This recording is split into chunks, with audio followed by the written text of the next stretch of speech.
Hello, everybody, and welcome to the second in our lunchtime lectures on Zoom and the third in our series, Sacred and Profane Jewish Art Through the Ages. My name's Aviva Dorch, and I'm the Executive Director of Jewish Renaissance magazine. And it's a real delight to be running this series with the Lyons Learning Project and Rabbi Phil Sheridan, my partner in crime, who is also here and might be speaking a little bit later on. For the last 2 weeks, firstly with Griselda Pollock, and then for those of you who came along in person to the National Gallery, we looked at pictures of biblical scenes in art, but all the artists were Christian and mainly were pre-1700. Well, today we're moving forward to the Pre-Raphaelite period, but we're also moving across from Christian artists to Jewish artists, particularly one, Simeon Solomon, who, although he is also the profane from our title, Sacred and Profane, did specialise in doing many drawings and paintings of biblical scenes. And I'm sure we're going to hear about the sacred too. And we're going to hear about Simeon and his siblings, Rebecca and Abraham, with an amazing person, Julia Weiner. So I'm so delighted that Julia is with us today to give this lecture. She is an art and design historian with extensive experience of teaching in museums and galleries, but she's also an associate professor and director of content in liberal arts at Regent's University. At Regent, she's curated exhibitions for the Nat Gallery, and as a freelance curator, she's co-curated for the Jewish Museum London, and she's worked for the Victoria and Albert Museum.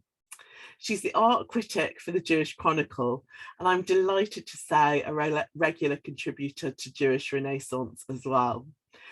She's absolutely the expert in this field. She was very involved in an exhibition of Simeon Solomon's work that was the defining exhibition, really, at Birmingham and at the Bennett Uri some years ago. And I'm looking forward to hearing everything she's got to say about Simeon and his siblings. So welcome, Julia, and over to you. Thank you very much, Aviva. Let me see if I can share my screen. So hopefully that's all ready to go. You've mentioned the subject of my talk. So it is the Solomon family artist siblings. And I'm showing you here. Unfortunately, I did a fairly lengthy search to see if I could find an image of Rebecca and didn't succeed, but we've got a picture of Abraham on the left and a very famous picture of Simeon on the right.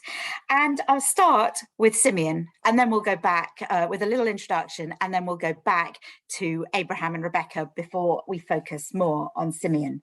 So the career of Simeon Solomon reveals an interesting anomaly.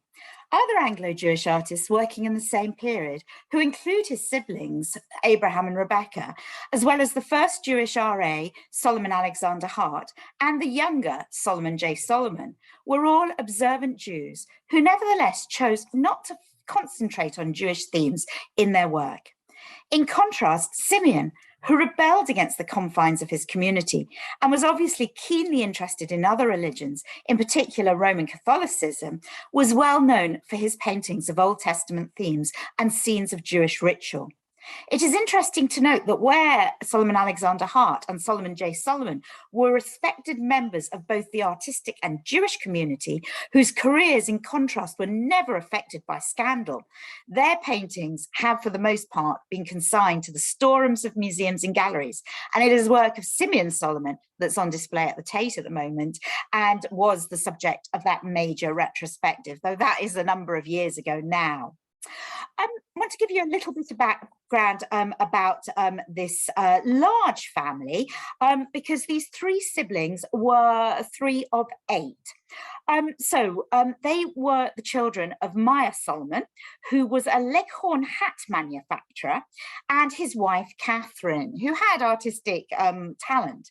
They lived in Bishopsgate in East London, and the father, Meyer, was one of the first Jews. If I'd been giving this talk 20 years ago, we would have said he was the first Jew, but I believe that's sort of been, we're not quite sure who was the first Jew, to be admitted to the freedom of the City of London.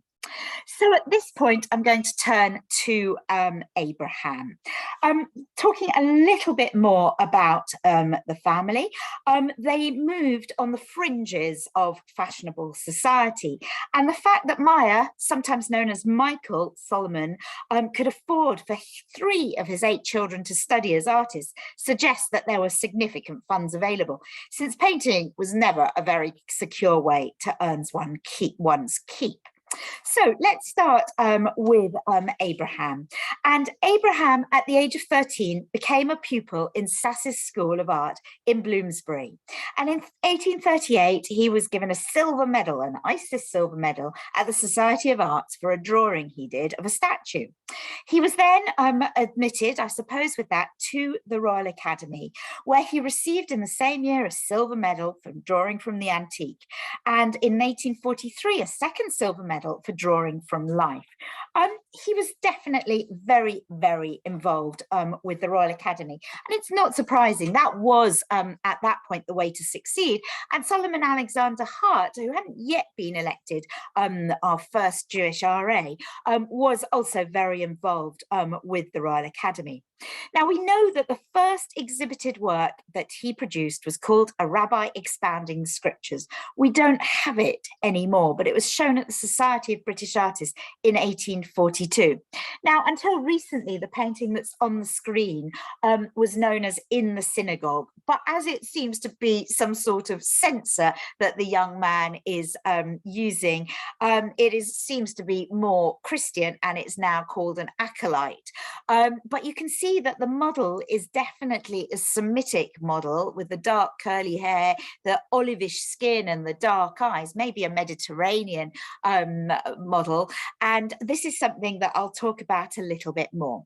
However, it seems to be quite early on that Abraham decided he wasn't going to cover these sort of Jewish or religious scenes. And he became known for the start of his career anyway for a lot of 18th century sort of genre scenes. And I'm just showing one.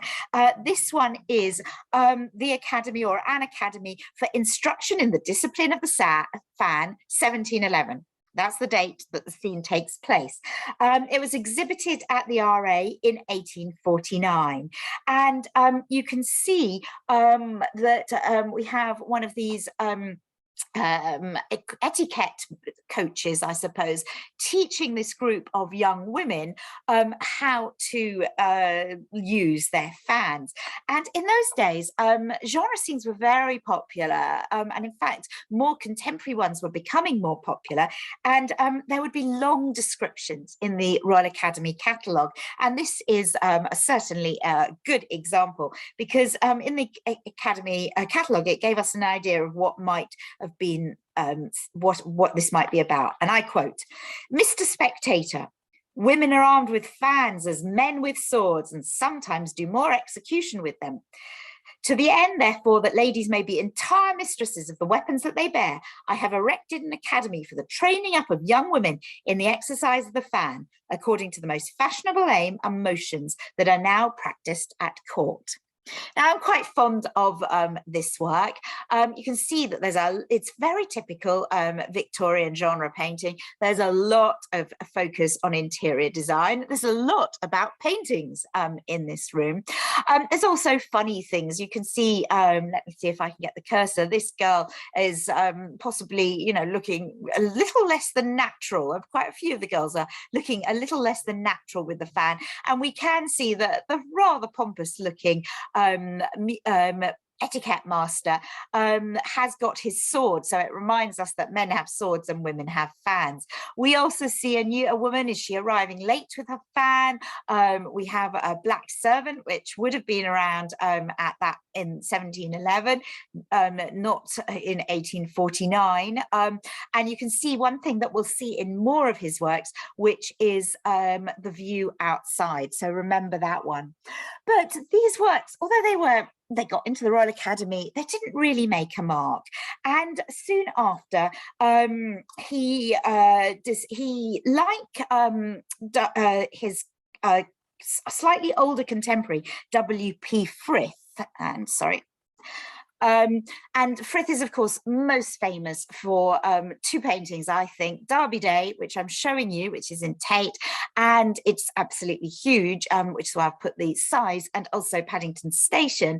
But like Frith, he decided he had grown, and I quote, weary of costume painting and determined to try his hand on modern life with all its unpicturesque dress. That's a quote from Frith's autobiography, not from Solomon's, but it's the same idea. Let's give up on those history paintings, and we're going to start painting modern life. And here we can see what Frith did was paint lots of different parts of society, whether it's the sort of rich people here, or the travelers here, the circus performers here, or even a young country farmer up with his girlfriend for the races, and she's trying to stop him being sucked into a betting ring, no doubt a betting scandal over there. Anyway, Simeon did something, not Simeon, sorry, Abraham did something similar with this wonderful pair, which I love. So this is the first version from 1854. On the left, we have First Class the Meeting, and on the right, we have Second Class the Parting. And just a few weeks ago, I gave these to my 19th century British art students and told them to make the list of all the contrasts, because this was really popular to paint paintings in series at the Royal Academy. You didn't just paint one, you painted more than one. Abraham particularly went for pairs of paintings, and then you can see there's real contrasts between them.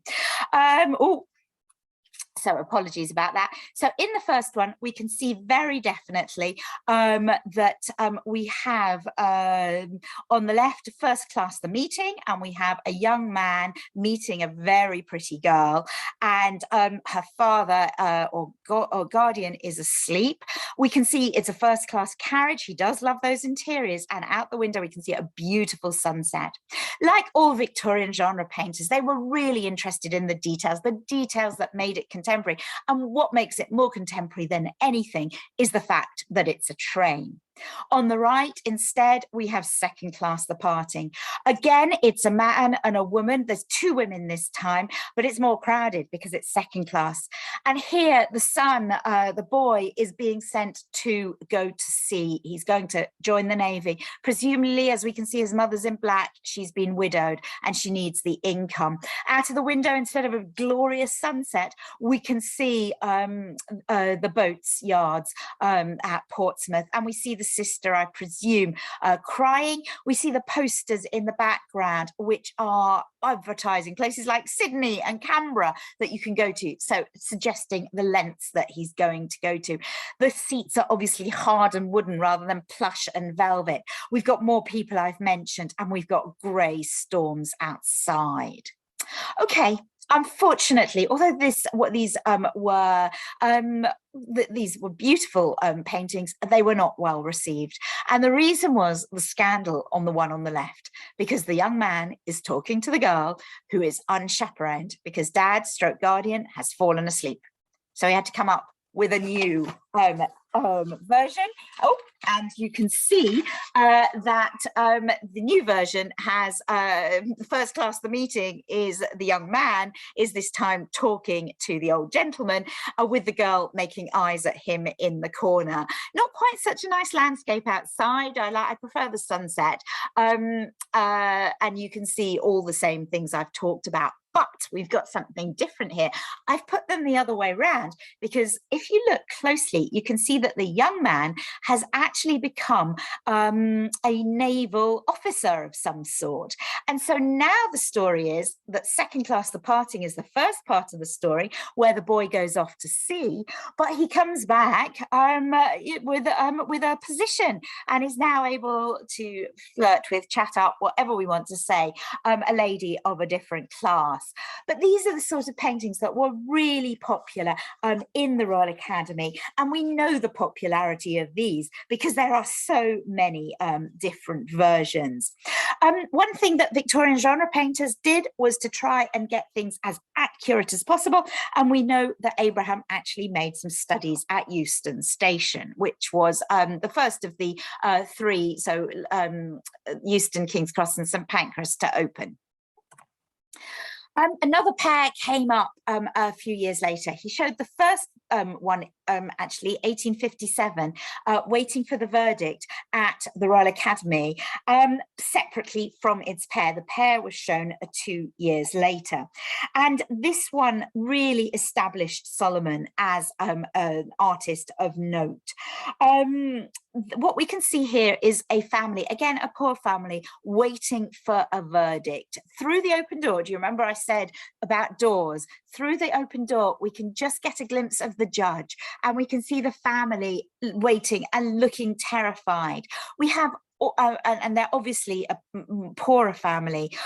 We see presumably the wife with her little baby looking quite grey. That I think is meant to make us think of mother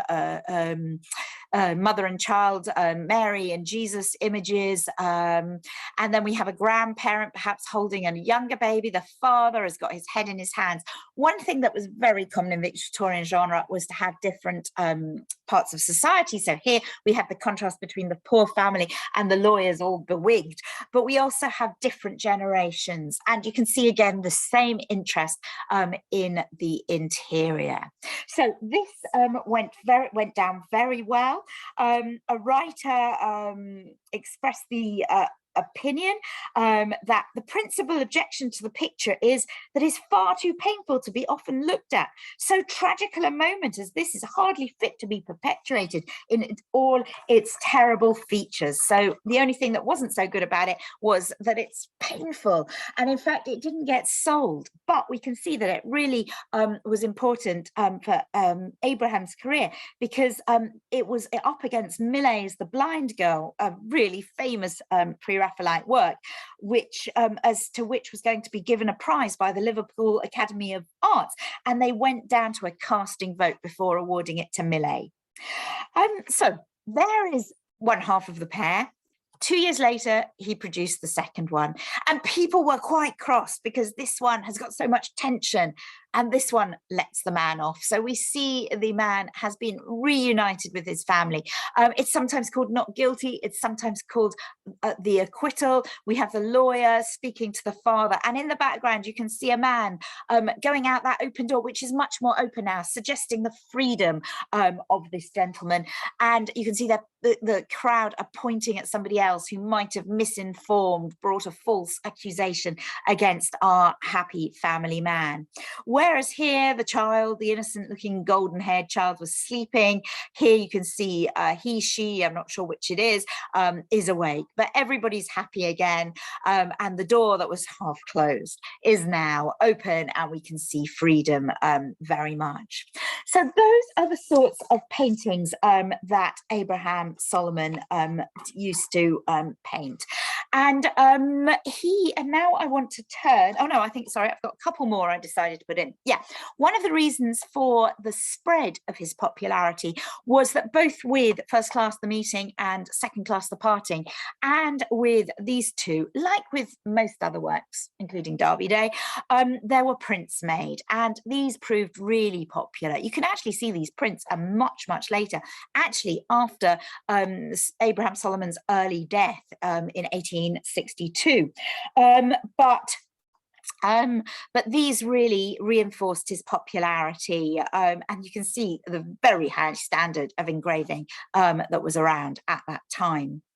I also wanted, because I mentioned that I wanted to look at what about being a Jewish artist. And with Abraham, apart from the one lost painting, the rabbi expounding the scriptures, and the one that used to be called In the Synagogue but isn't anymore, there aren't really any Jewish scenes. But what we can see here very definitely is an interest in the foreign.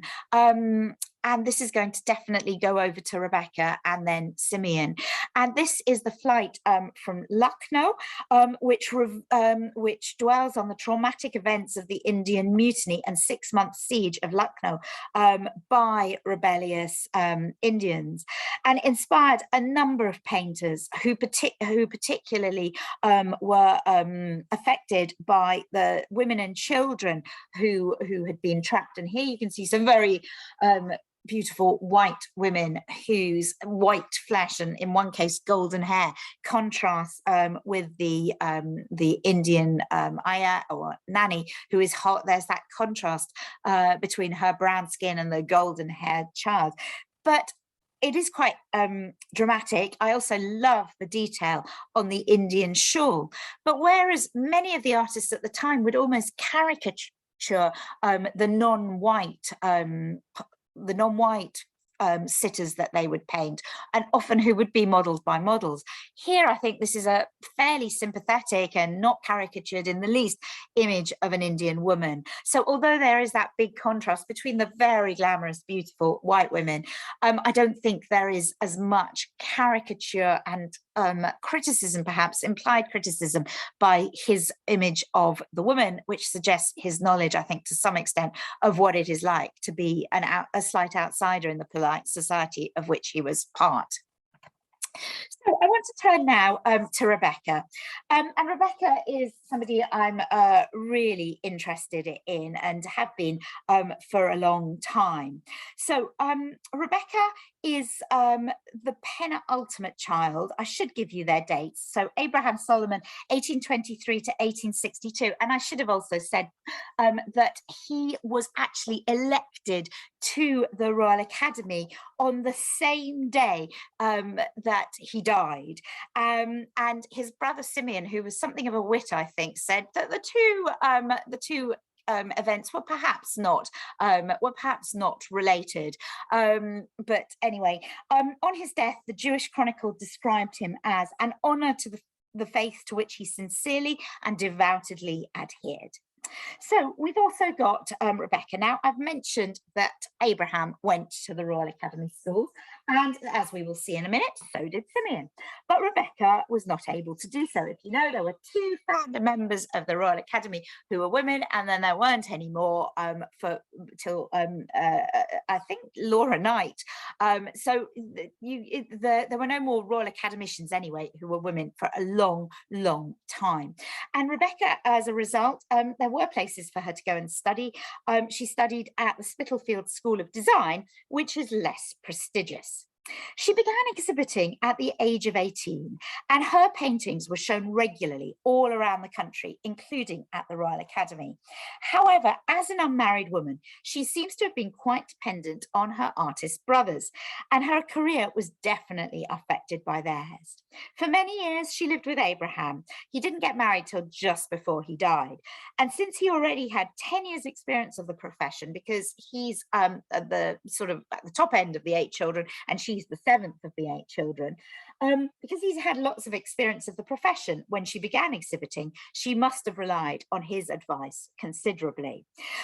What we'll see is that just like her brother, she does contrast paintings. And I'm showing you to start with The Governess, which makes us think immediately of something like Jane Eyre.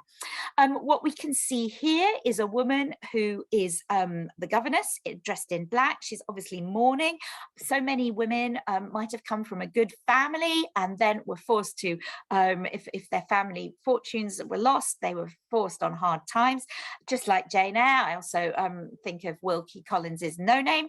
And you can see here she's taken the job of looking after this child, whereas the young pretty woman in the family is courted by another man. So we have the contrast between two male-female relationships here. We have the pretty woman with the blonde hair, who's able to look fantastic because she's all joy and happiness, and she has a male companion who might be her husband. I'll talk more about the story in a minute. And then we have the governess, much paler, much thinner, much more wan, and her male relationship is with a child. It's interesting, isn't it, that she's the one sitting by the window as if she wants to escape this, but she's not going to be able to. I'm wondering if I like to imagine that it's actually the woman in pink playing the piano who's trapped, and maybe our governess can be free. But we also had a quote, because when it was shown, "Ye too, the friendless yet dependent, that find nor home nor lover, sad imprisoned hearts, captive to the net of circumstances." There is one suggestion that it might be a work of literature, very typically convoluted 19th century plot, in which the woman has in fact been seduced and had her baby taken away from her, and then she is sent to be a governess, and she ends up being the governess of the child that has been removed from her, and her former lover is now courting the girl in the family, so that's her former lover in the picture. But that is just one person's point of view, admittedly contemporary, about what the subject is, and most people feel it's more this governess, the contrast between the governess and the woman of society. Unfortunately, I could not find a decent image of these, but I just wanted to show that just like her brother Abraham, Rebecca did sometimes paint these pair paintings, like First Class the Meeting or Second Class the Parting. And this is the idle student and the industrious student. And you can see the idle student eyes up a traveller woman or a peasant woman, whereas the industrious student has a very respectable girlfriend with a silly dog. We're in the Gleaming Spires somewhere, but he's the idle student, you can just about see, is smoking and drinking, and the industrious student, while looking rather longingly at the young lady, also has his books to hand and not the papers, I presume. The idle student is gambling away on the horses. Another painting a little bit later, and I've chosen this because you can, I think I saw it in the Museum of the Home, formerly the Jeffrey Museum, but we can't call it that anymore because Jeffrey was a slave owner. There is this one is, I think, on show with a beautiful background, so you can see why it ended up in the Jeffrey Museum. And just mentioning that prior to the big Simeon and Solomon exhibition, of course, there was a very well received exhibition as long ago as 1985 at the Jeffrey Museum, which brought Abraham, Simeon and Rebecca works together. Here, more contrasts. I think you can probably see them, but this is a boy who's been caught poaching. His mother has come in and is weeping, and it's the little mouse. So the lion is the father, the mouse, or the grandfather, I suppose. The mouse is the little girl, and she's begging her father to spare the boy. We've got the contrast in ages on the right, we've got the contrast between classes on the left, and we've got that interest in lots of interior detail, including a very Catholic looking picture in the background with saints all over the place. Another one, this one is really interesting. So if any of you saw the Pre-Raphaelite exhibition, Pre-Raphaelite Women, just before the pandemic, you might have seen this one by Rebecca. I was a bit upset not to find Rebecca there, but Rebecca is a major part of the exhibition, but they did at least have one work. And as you'll see, this is called A Young Reader. At first glance, you might think, it's the young reader is the girl with the blonde hair. Well, she is the young reader, and that she's teaching the little girl, her sister, to read. But of course, if you look closely, it's actually probably that she's teaching her ayah, the woman or the servant, whatever she is, and I'll talk about that in a minute, to read. So here is a painting by a Jewish woman that depicts a working class woman, and this is actually a mixed race model who was a really sought after professional model, and we're going to see that Simeon used her first the year before in 1860, and so that might be how Rebecca came to use her. And she's called Mrs. Fanny Eaton. Incidentally, I should give the model her name, and that just reminds us of the closeness of the siblings at this point.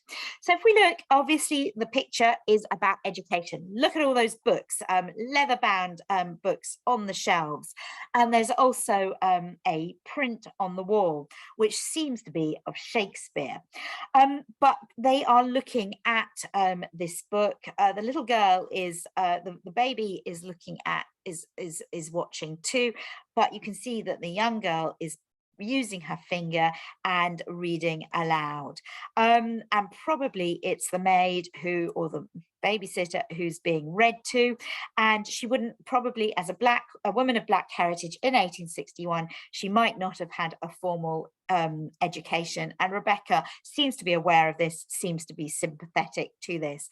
It's been suggested that it's Rebecca who paints this subject because, like Abraham, she is from she is a slight outsider in the society in which she circled.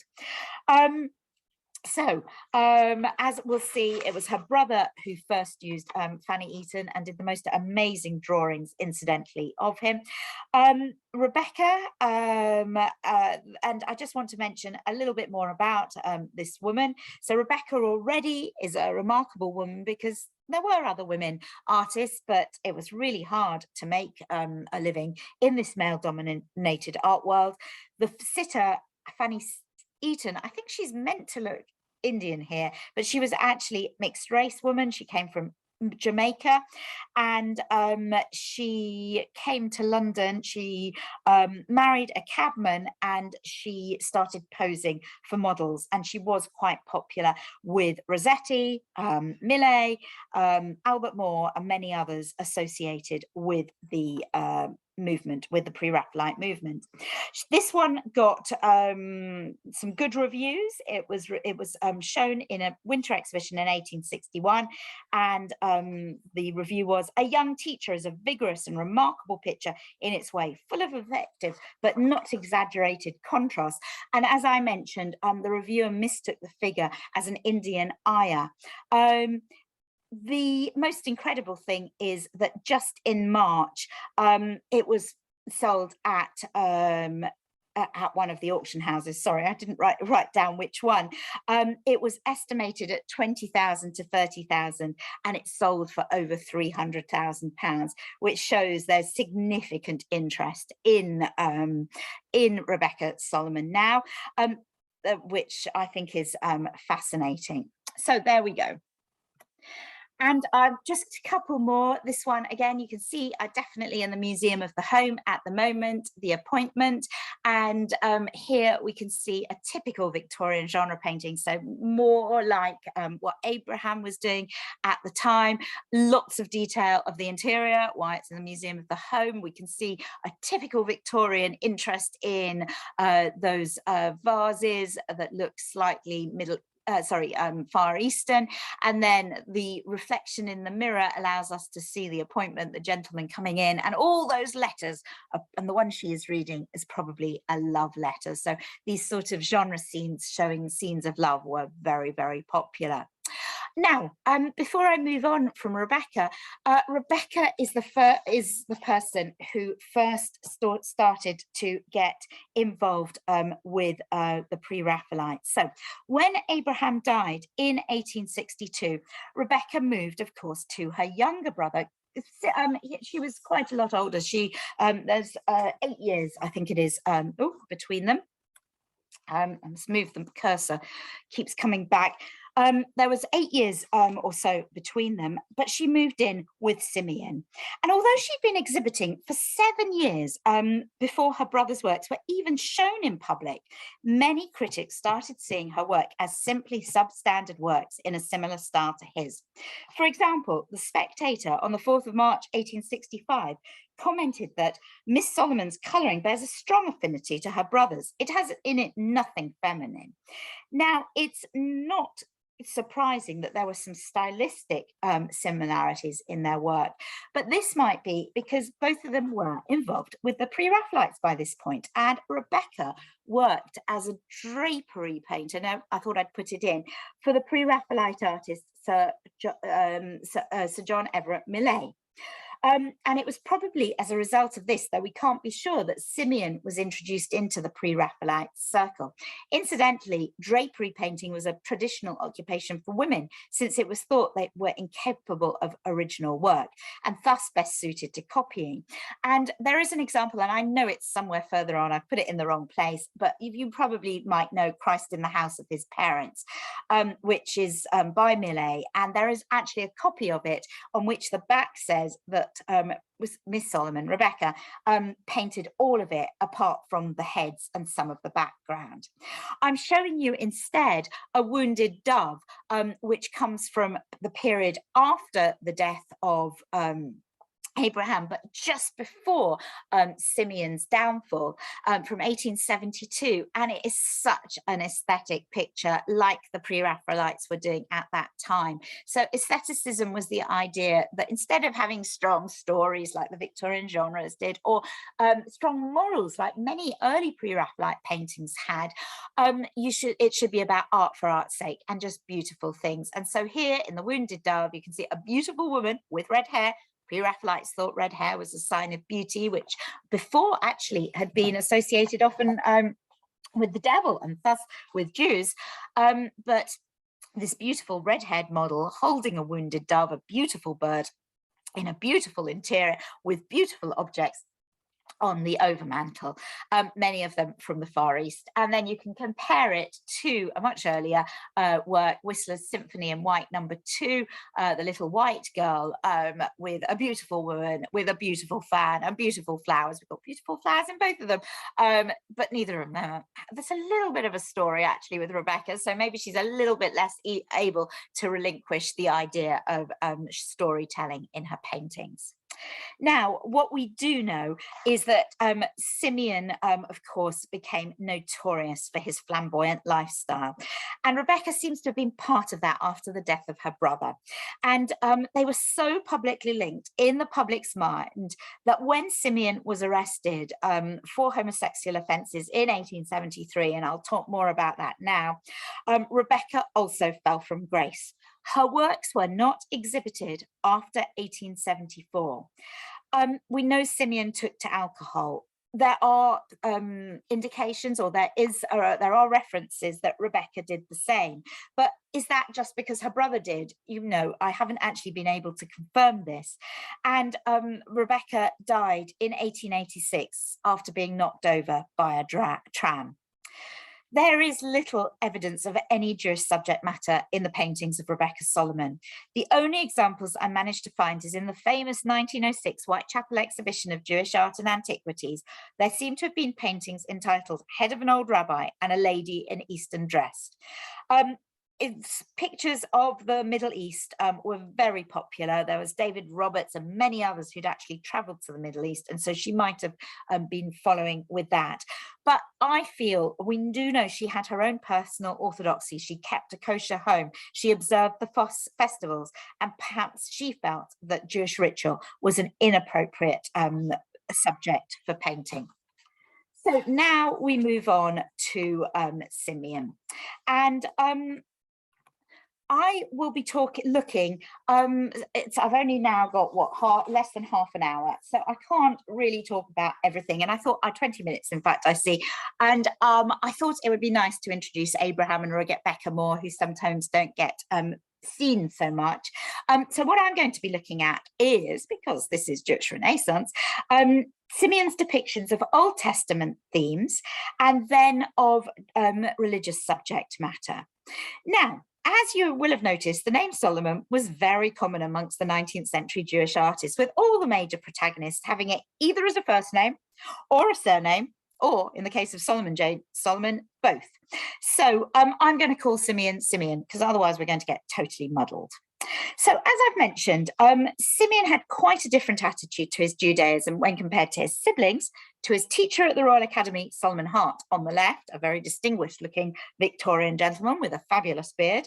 And of course, the man who sometimes was mistaken for him, Solomon J. Solomon. And it's just worth mentioning that Solomon J. Solomon used to just be Solomon Solomon. And it was after he was mistaken for Simeon Solomon one time too many that he put the J in so that there could be no more mistake. Didn't work really. When I was at the Courtauld and when we still had proper slides, I went at the first time the first time I was asked to lecture on this subject, and all the Simeon and Solomon J. Solomon slides were all bunged together in one file, and I had great fun separating them out. But what you can see here is two very distinguished Victorian gentlemen and one man who enjoyed, really reveled in his Judaism.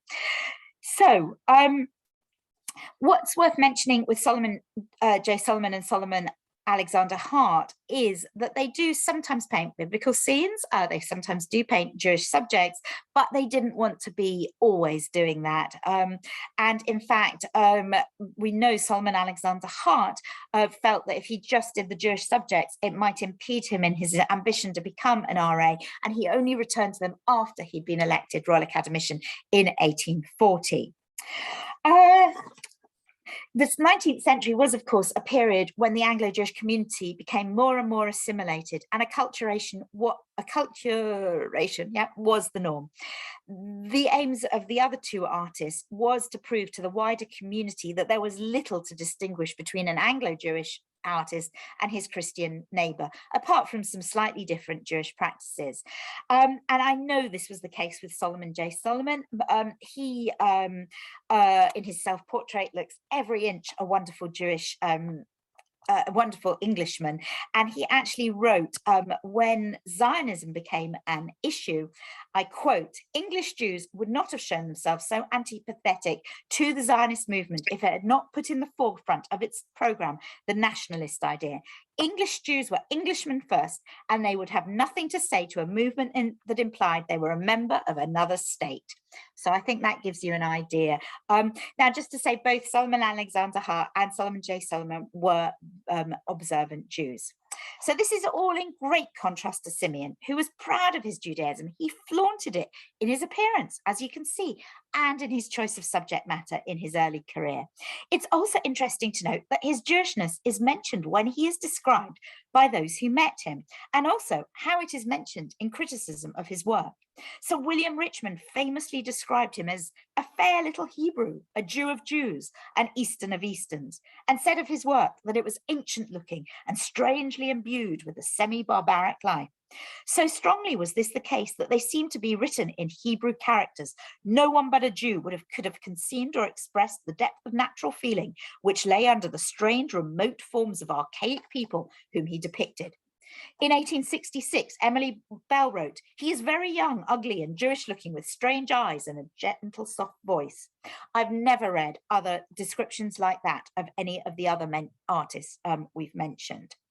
So I want to start by looking at some of his Old Testament scenes.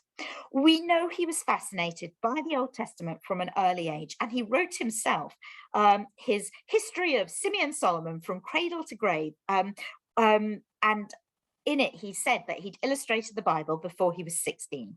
Quite a few of these sort of very early images still exist. So he's born in 1840, but not till December. So most of this he would have done when he was 15. And you can see it's 8 scenes from the story of David and Jonathan. I think David and Jonathan was something he really loved. And we know that he had the homosexual tendencies from very early on. And you can see here David and Jonathan embracing, obviously, something that was of great interest here. But what I want to point out is the Stars of David, which is a bit weird with all these halos and the very Gothic style, but the Stars of David are very prominent at the top. And he is celebrating King David in these works, definitely. Gail Seymour highlights the fact that David and Jonathan was one of his favourite stories, and it might be a legitimizing model for love between men. But I think we can also put in an interest in David as a powerful Jewish leader. And just to show you some more, David and Jonathan's there, as well as Pharaoh's daughter with the infant Moses. And these are very young, 13 to 14, he would have done those. Another subject is that he loved, that he liked, was Sacrifice of Isaac. I actually couldn't find a good image on the web, but believe me, he did a lot of these as a very young man, as I'd say even as a young boy. And for Simeon, it proved an early justification for portraying a beautiful youth in the nude, if you're doing the binding of Isaac, I should say. He does seem to have also been interested in father-son relationships. You can see here something similar, the meeting of Joseph and Jacob. And this might be because he's the youngest of 8 children. He's 17 years younger than Abraham, 8 years younger than Rebecca, and his father died when he was quite young. And I like to wonder if these are a longing for the father-son relationship that he did not have. Another theme that becomes preeminent in his work, he likes Jewish heroes or heroines who are exiled from the main community and live amongst other dominant peoples, which is basically what he was doing. So here's Hagar and Ishmael from the V&A, because they've of course being banished. We will see Ruth and Naomi in a minute. We'll see Queen Esther in a minute. And of course, the obvious one is Moses. And in selecting these themes, I think he was no doubt exploring the lives of people who had made a success in alien lands. Just something worth mentioning. He first starts showing quite young at the Royal Academy. I think it was 1857. And in 1858, we have the first review, which mentions all 3 artists in the Jewish Chronicle. And what's interesting is that already there's a hint about him perhaps not conforming to society's values, because at the time, I should say, because the JC says, we object to the young painter's tendencies, but cannot deny his merits when describing his painting of his rendering of Abraham and Isaac. But the work, so there is the picture I was hoping for earlier. So I can say here, he's very involved with the Pre-Raphaelite movement. He's on the fringes of the Pre-Raphaelite movement. And this might have been because of Rebecca working for Millais. And this is the one where there's a copy of it where she painted the drapery. There's a Jewish link here, actually, because Millais was obsessed with realism. He went to a carpenter's shop to paint this. He got heads of sheep to get the sheep. He got a real carpenter, so he'd get the legs and the varicose veins right, even though the head is actually his dad. The hands and the legs are a real carpenter. And he wanted a Jewess to be Mary and a Jew to be Jesus. He got the Mary. That is Mary McCatter, famous family. But he unsurprisingly couldn't find a Jew to play Jesus, and so that's a little Italian red-headed boy instead. And this was roundly criticised for showing Jesus with red hair and looking ugly. But we won't concentrate on that one today, because I could talk about that one for hours. But what we could see is that Millais is looking at the childhood of Jesus, and Rossetti does paintings of the childhood of Mary. And so Simeon Solomon almost wants to say, well, let's do that too, but let's do the childhood of Moses. And so here we see the mother of Moses, which, as you can see, uses as a model Mrs. Fanny Eaton again. And I'm showing you the most beautiful drawing from the Fitzwilliam that he did of Fanny Eaton, and just reminding you of how his sister a year later also uses Fanny Eaton as a as a model. This could be seen, so Simeon here focuses on the mother and Miriam, I presume, well, definitely, before they're going to put baby Jesus into the basket and float him down the Nile. As you can see, he's used at the time what was suggested to be Semitic models, but now we know are probably mixed race models. And this was actually praised. One reviewer wrote, "The spectator on first stopping before the picture may have been startled, as we were, by the boldness of the artist in representing the family of Moses as of a peculiar type of feature and complexion, which the Jewish nation may be supposed to have displayed at this period. But after a little reflection, he will become reconciled to a peculiarity which was almost rendered necessary by the occasion, and fixes the identity of the subject in a way which would not have been possible with any other materials." But other people thought he'd gone too far. And Thackeray wrote, "These are two ludicrously ugly women looking at a dingy baby. This does not form a pleasing subject." And unsurprisingly, I think the Jewish Chronicle agreed. I think they would have found this far too dark. Well, this is what they said: "Both the complexions seem to us too dark by a great deal, and the genuineness of their expression is beyond doubt." If we look in the background, I just want to show you there's a Syrian harp there, and we'll see that again. And these look like Assyrian textiles. And there was a real interest in Assyria at this time, because there'd been a major exhibition at the British Museum. And we see that in these paintings. He's developing a number. And I have to say at this point, sorry, that I should have said here that why we've got the engraving is that Simeon was one of a number of pre-Raphaelite artists who were approached by a well-known Victorian commercial company of engravers with on a venture to publish an illustrated Bible. And Simeon was approached by this venture. It was called Dalziel's Bible in 1862. They must have seen the mother of Moses at the RA, and then they asked. He actually contributed 6, and Hagar and Ishmael is one of them. And then there was also the infant Moses, or the mother of Moses, was a second one that was put into this, and so was Hosanna. And Hosanna shows a beautiful young musician in the temple, beautiful in so many ways. We've got that use of the talit, the prayer shawl, but the Assyrian harp was from this exhibition. And then you can see it's a real aesthetic picture. If I remind you, art for art's sake, just something beautiful. The harp's beautiful, the clothes, the textiles are beautiful, the plants are beautiful, the background's beautiful, but there's no real story going on here. And the title Hosanna doesn't really give us much either. It's a young musician in the temple as well. In the drawing, you can see Esther, sorry,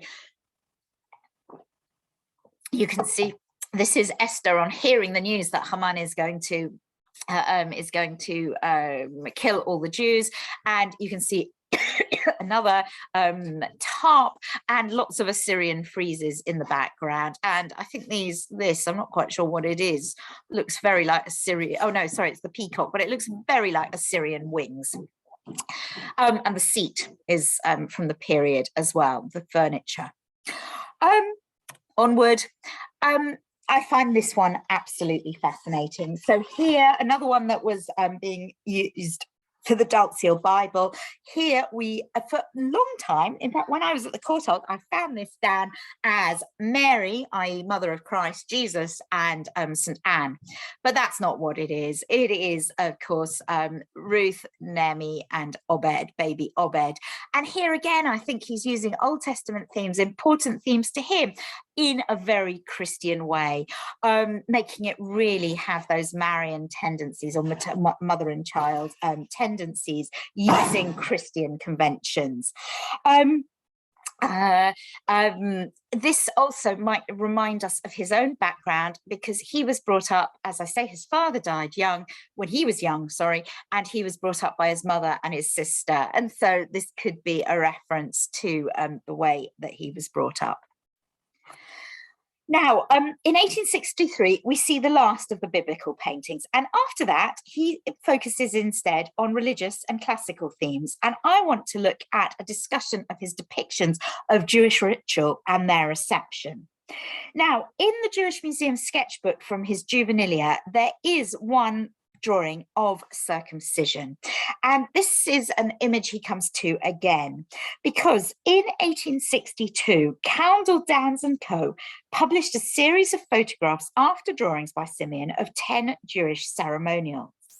The Athenaeum, the magazine, eagerly anticipated the production of this series of photographs, recording how the artist has, with remarkable ability and good judgment, given himself to the representation of the incidents in the history of his people, and with such success that his works are looked for with interest. And the Jewish Chronicle, which was in the habit of reprinting articles from other journals that they considered of interest to readers, reproduced the article, and 2 weeks later was able to give further details of the work, courtesy of a review. And I'm going to just read the quotation. These are photographs from rough and effective pen and ink drawings displaying modern costumes in the home occasions and the traditional garments of the priests in those which are strictly ecclesiastical. The eve of Passover is a pretty modern interior. And we've also got the wedding. I couldn't find the other ones that he was describing. So the editors of the Chronicle were very excited about this. And it has to be said that this is probably one of the earliest depictions of contemporary scenes of Judaism, certainly the earliest ones in these countries. Contemporary Jewish practice in the UK rather than abroad. And they were very excited. But when they got to see them, they didn't like them. And they felt they lack idealization, which raises productions of this kind above the ordinary. And they failed to call forth those holy feelings of awe and veneration from which they derive their chief value. They compared them to a famous painting by Solomon Hart. One's in the Jewish Museum, New York. We've got one in the Jewish Museum here of the feast of the rejoicing of the Lord, Simchat Torah, in the synagogue of Leicester, which are really beautifully colored, jolly works. There's a lot of darkness in these works, without a doubt, which was worrying. They made little criticisms. They said for the one of Passover, the Seder here, they said the boy in the center doesn't have a kippah. Well, I think that's because it's a girl myself, but there you go. This one here. But one of the things they definitely seem to think is that they're too dark and the figures are too thin, and there's and it's not idealized enough, basically, and that Jewish subject matter should be idealized. And this shows this worrying that these might be seized on by anti-Semites. And the one that really worried them was circumcision. And here it is. And you can see it's very long, thin looking men, lots of men taking a baby, with furrowed brow, taking a baby to go and sit in the Sandak's chair, the godfather's chair.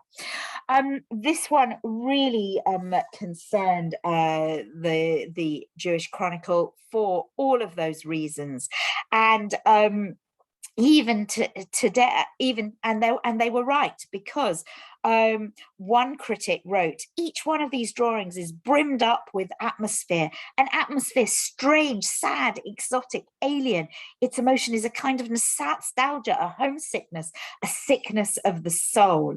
And even today, an art critic I really admire a few years ago wrote that this one particularly presents a stereotypical world of decrepit Jews with few signs of joy and happiness in their lives, which I think is a bit much when you look at the wedding, which I think is perfectly, it doesn't have the shabbiness, the melancholy that it was criticized for. But I think the reason is this intense worry that for the first series of works showing the contemporary Jewish community, they should have been more idealized. And the worry about circumcision in particular is, of course, because it is so often used as attacking the Jews. It's something the Christians gave up.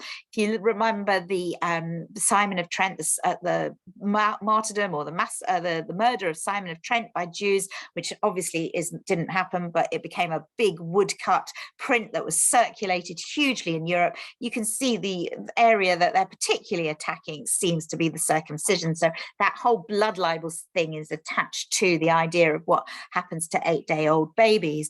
And in fact, another artist just a few years later in Germany, Moritz Oppenheim, decides that the circumcision should be a major painting that he produces, which shows it only in a positive light, a tiny knife instead of these enormous great knives that are sometimes shown in paintings of the circumcision of Jesus. The mother and the women about to enter in and take part, they've got to be present there to show it's okay.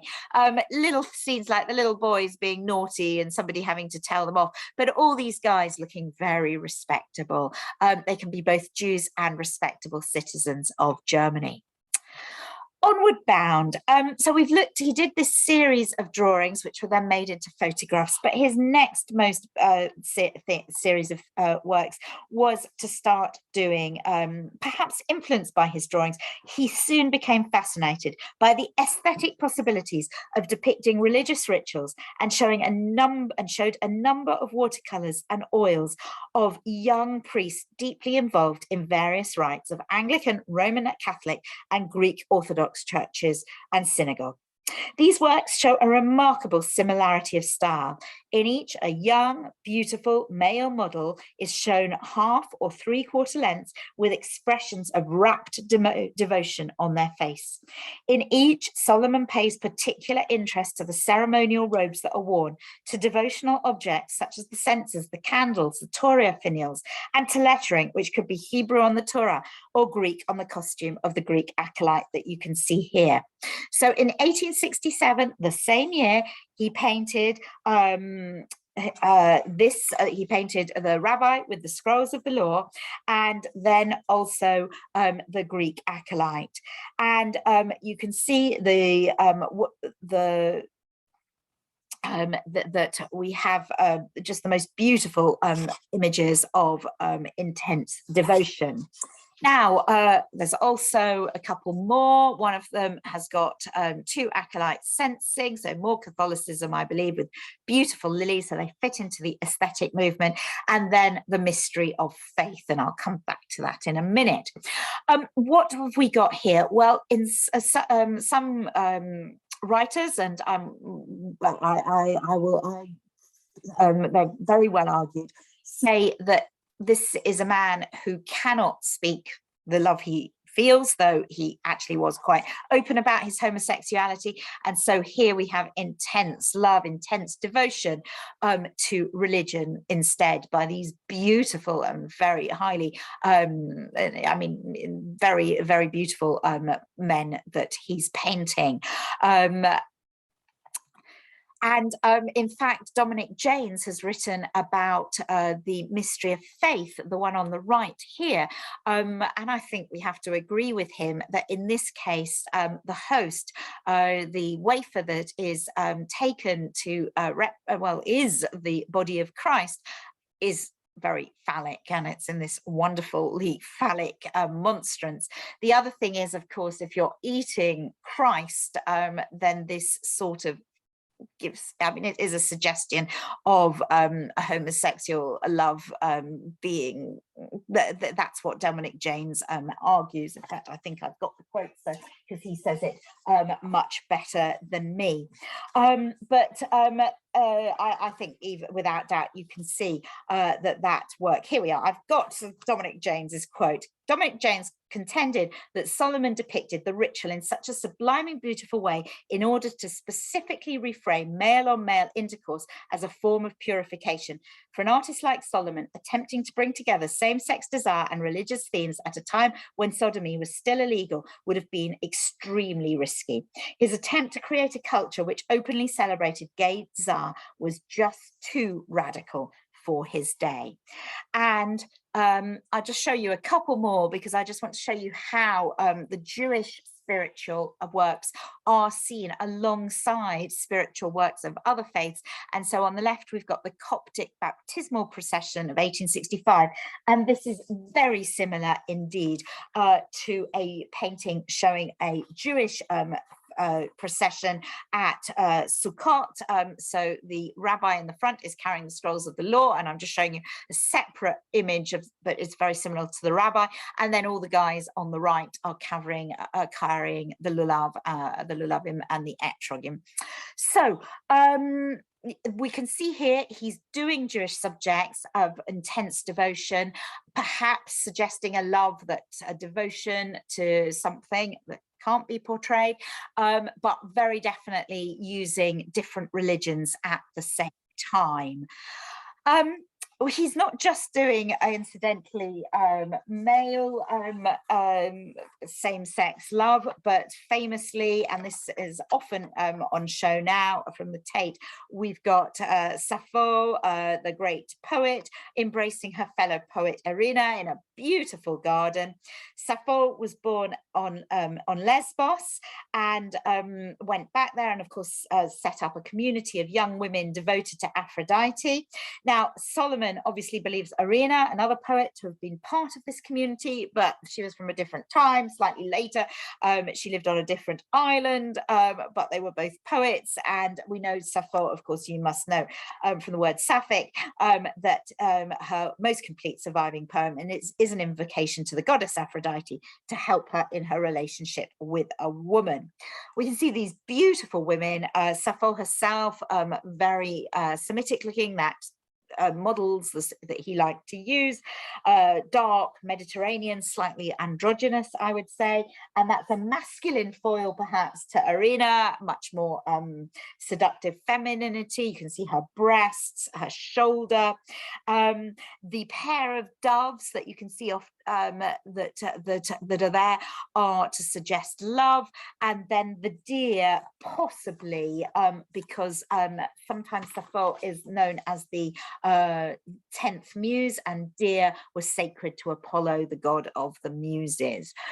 Beautiful piece, again a typical aesthetic piece, because everything's beautiful and there's not much of a story going on in there either.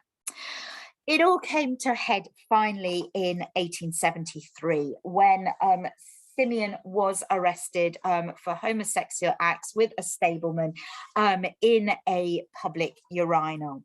And although his family tried to help, he seems to have gone to some extent maybe off the rails a little at this point.